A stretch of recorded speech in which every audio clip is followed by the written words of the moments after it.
boshqa joyga biriktirilgan aholimizda o'zimizga qaytarib olishimiz uchun aholiga o'rnatib beradigan Demet ilovamiz kerak bo'ladi. Har kimni o'zini shaxsiy Demet profili kerak bo'ladi u uchun. Masalan, men 10-oilaviy poliklinikaga qarayman, lekin Oxunboboyev OSHP meni biriktirib olishgan.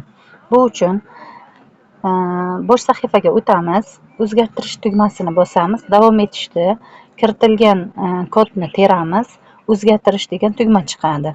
Shuni bosamiz, Navoiy viloyati Navbahor tumani, masalan, poliklinikamni qo'yaman, 10-son oilaviy poliklinika. Shifokor tanlaymiz. Shifokor Teshayeva Musallam G'ulomovna biriktirish qilamiz, tasdiqlaymiz. Asosiy oynaga o'tamiz va men Oxunboboyev oilaviy shifokorlik punktidan 10-son oilaviy poliklinikaga o'tdim. Buni yana o'zgartirish mumkin, yana kimdir biriktirib oladigan bo'lsa. Bu o'zgartirish bo'lsa, yana xuddi o'sha tartibda davom etadi. Buni faqatgina har kimni o'zini Demet profilidan qilsa bo'ladi. Boshqa imkoni yo'q.